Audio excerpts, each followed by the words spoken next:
नमस्कार, मैं हूं सुजाता जयराम अय्यर। एक बार फिर आपके साथ सीजन 3। मैं उनके 63rd एनिवर्सरी में आज जाने वाली हूँ। उनकी 50वीं बहुत धूमधाम से मनाई गई। उस कपल को मैं करीब 20-22 सालों से जानती। स्वभाव के एकदम विपरीत। कहाँ वो पढ़े लिखे, कॉलेज के PhD, कई भाषाओं में महारत हासिल ऐसे विद्वान, और वो साहित्य से जुड़ी हुई हैं, पढ़ती भी बहुत है। भाषण की कलाम तो बिल्कुल नहीं आ, एकदम साफ खरी बातें करने वाली।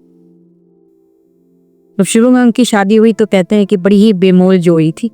वो दिखने में उतने ही सुंदर, सुशील, ऊंचे पूरे कद काठी के, और ये काली सांवली छुटकी सी। मैं सोचती हूँ अगर उस जमाने में देखी दिखाई होती तो शायद वो कभी इनको पसंद करते। पर शादी तो उनकी वो 18 के थे और ये 16 की थी, तभी हो गई। और बस तब से इनकी निभ रही। हमने कई बार पब्लिकली उनका झगड़ा देखा। हमने कई बार उनको एक दूसरे को ताने मारते हुए देखा। हमने कई बार उनको बच्चों के ऊपर झगड़ते देखा। और पड़ोसी तो कहते हैं कि हमको उनकी लड़ाई की आवाजें आती ही रहती। अजीब सा रिश्ता है उनका। पर एक बीमार हो जाए, बाप रे, दूसरा की मारदारी में लग जाता है। वो उतनी ही शिद्दत से सेवा करता है अपने पार्टनर की जितनी उसको करनी चाहिए। उस समय वो कटुता, वो भाषा की कटुता या मन के मुटाव कहीं भी नजर नहीं आते। दोनों एक साथ बड़े अच्छे से जीते हैं। अच्छा, ऐसा भी नहीं कि एक दूसरे का स्वभाव विपरीत होने से वो साथ में कहीं जाते नहीं हैं। खूब घूमते हैं, खूब साथ में जाते हैं। कई उन्होंने वर्ल्ड टूर्स भी करे हैं, कई पार्टियों में एक साथ दिखे जाती। पर बस उनको झगड़ा करने से में मजा आता है। मेरे पति तो अक्सर कहते हैं कि इनके झगड़े में ही इनका प्यार है, बिना झगड़ा किए वो नहीं रह सकते। आज उनकी 63rd बर्थडे है, 63rd वेडिंग एनिवर्सरी है। दोनों बच्चे बाहर ही है। वो यही है, अकेलापन को बहुत खलता है। इसलिए ऐसे दिनों ने, जा उनका का जन्मदिन या पति का जन्मदिन हो या दोनों की एनिवर्सरी हो, यहाँ तक कि अपने कुत्ते के बर्थडे पे भी उनको बुझाते हैं कि थोड़ी भीड़ भाड़ घर में हो, थोड़ी रौनक हो। बच्चे तो साल में एक बार या कभी 2 साल में एक बार आते हैं।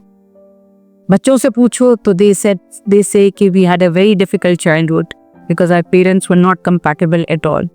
सो हमको जो शिक्षा मिली या हमको जो संस्कार मिले वो बिल्कुल ही अलग थे। हम तो इनकी लड़ाई देखते देखते हो रहे थे।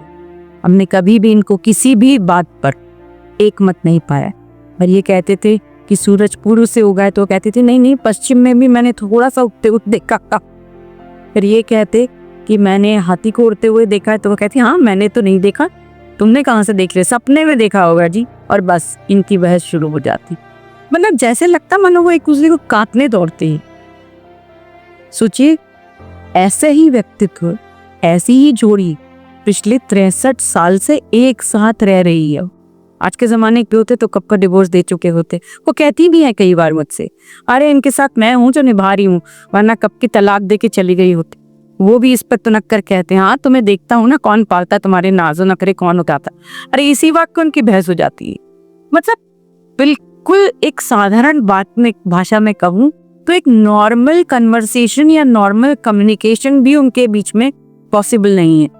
जिंदगी के कई डिसीजंस अभी उन्होंने लिए तो ये मान गई, सब दिखाती रही कि मैं मान रही हूँ, पर मुझे पसंद नहीं है। तो उन्होंने कोई डिसीजन लिए तो ये उसमें मीन नेक निकालते रहे, पर जिंदगी चलती रही। और आज वो अपने शादी की 63वीं सालगिरह एक साथ मना रहे हैं। ऐसा साथ है ये, अजीब लगता है। पर प्यार तो होगा, क्योंकि एक दूसरे की तीमारदारी करते हुए मैंने देखा है। और उस समय जो उनके मन में या उनकी आंखों में जो भाव आते हैं, इससे उनका प्रेम भी झलकता है। ऐसे इस अजीब से कपल की मेरा शत अभिनंदन। ऐसे ही झगड़ते रहें, ऐसे ही जीते रहें, और हमें भी ऐसी ही अनेक कहानियां बनाने की प्रेरणा देते रहे। ऐसी लगी मेरे को आपकी ये कहानी, क्योंकि मैं सोचती हूँ, मेरे मन में ये बात आई उनको देखकर कि ऐसी भी तो जिंदगी जी जा सकती है जहाँ 2 ध्रुव एकदम अकेले हो। तो शायद यही उनको अट्रैक्ट भी करता होगा। कहते हैं ना, 2 poles who are apart attract each other. Might be that is their companionship. Might be that is their goal. I really don't know what is keeping them together. क्योंकि मैंने तो बहुत ही छोटी छोटी बातों पे उनको झगड़ते हुए देखा है। But there is something a strong bond. शायद वो बॉन्ड दिखता नहीं है, उनको महसूस होता होगा, आसपास के लोगों को महसूस होता होगा। आपको क्या लगता है? ऐसी विचित्र दंपत्ति आपने ही देखी? मुझे जरूर बताइएगा। नमस्कार।